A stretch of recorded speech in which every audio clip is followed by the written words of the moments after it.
Hi friends, Sunitha kitchen and గార్డెన్కి స్వాగతం అండి.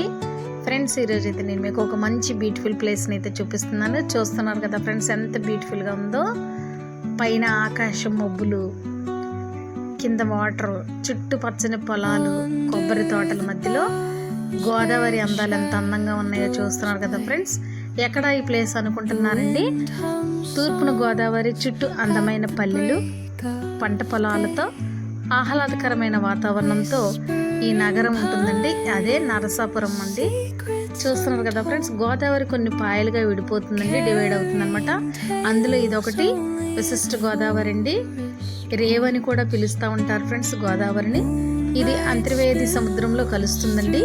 ఈ గోదావరి దాటి అటువైపు వెళ్ళాలి అంటే మనం కంపల్సరీ పంటి వెక్కి వెళ్ళాలి.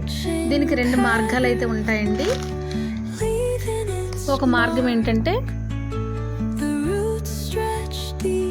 నరసాపురం నుంచి చించినాడు బ్రిడ్జి అని ఉంటుందండి. హైవే మీదుగా డైరెక్ట్గా మనం అక్కడి నుంచి వెళ్ళవచ్చండి. అంతర్వేది గుడి వెళ్ళాలనుకున్న వారికి ఇక్కడి నుంచి 41 కిలోమీటర్స్ అయితే ఉంటుందండి. అలా కాకుండా నరసాపురంలో స్టీమర్ రోడ్డు చివరికి వచ్చేసి పంట ఎక్కినట్లయితే 15 కిలోమీటర్స్ అయితే ఉంటుంది ఫ్రెండ్స్. మనకి అంత డిస్టెన్స్ అయితే ఉంటుందండి. ఇక్కడి నుంచి అయితే చాలా త్వరగా వెళ్ళొచ్చు అనమాట. మనకైతే ఈ ఒడ్డు నుంచి ఆ ఒడ్డుకి తీసుకొని వెళ్ళాలంటే ఫ్రెండ్స్ 5 మినిట్స్లో మనకి సెకండ్ పెళ్ళి అయితే తీసుకొని వెళ్తాయండి. ఇక్కడ పంట అనేది ఉంటుంది, దాని మీద ప్రజలు ప్రయాణం చేస్తూ ఉంటారండి. పడవలు ఉంటాయి, పడవల్లో కూడా ప్రయాణం చేస్తూ ఉంటారు ఫ్రెండ్స్. గోదావరి అందాలను వీక్షిస్తూ ఈ పడవలో ప్రయాణం చేస్తూ చక్కగా వెళ్ళిపోవచ్చండి. ఇందులో వాహనాలు కూడా వెళ్ళిపోతాయండి, మనుషులు వెళ్ళిపోతూ ఉంటారు, బండ్లు, స్కూటర్లు, కార్లు కూడా ప్రయాణం చేస్తాయండి. మరి వాటికి టికెట్ అయితే ఉంటుందండి. మనుషులకైతే 20 రూపీస్ అయితే ఉంటాయండి. మనం ప్రయాణం చేయాలనుకుంటే ఈచ్ వన్ ఒక్కొక్కరికి. అదే కార్ అనుకోండి 180 రూపీస్ మనం ఇవ్వాలి. అందులో కూర్చున్న వారు కూడా 20 రూపీస్ పే చేయాలన్నమాట. అలాగా ఒక్కొక్క వెహికల్కి ఒక్కొక్క ఛార్జ్ అయితే ఉంటుందండి.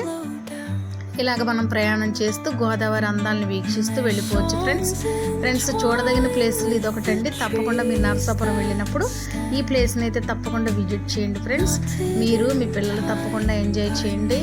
చూస్తున్నారు కదా ఎంత బ్యూటిఫుల్గా ఉందో. ఇలాగ మనం ప్రయాణం చేయొచ్చు. అంటే ఇలా కాకుండా మనం చిన్న చిన్న పడవల్లో కూడా ప్రయాణం చేయొచ్చు ఫ్రెండ్స్. అది మన ఇష్టం అనమాట అండి. దీంట్లో ఇలా ప్రయాణం చేయాలనుకున్న వారు ఈ పంటెక్కి కూడా వెళ్ళొచ్చు అనమాట ఫ్రెండ్స్. మరి ఇంత అందమైన ప్రాంతాన్ని మాత్రం తప్పకుండా మీరు కూడా విజిట్ చేయండి. చూడదగిన ప్లేసెస్లో ఇదొకటి అనమాట అండి. ఈ వాళ్ళందరి రేవ్ అనమాట, చాలా బ్యూటిఫుల్గా అయితే ఉంటుందండి ఫ్రెండ్స్. మరి ఇంకెందుకు ఆలస్యం, తప్పకుండా మీరు కూడా హాలిడేస్లో తప్పక ఎంజాయ్ చేయండి. వీడియో నచ్చితే please like, share, subscribe. Thank you for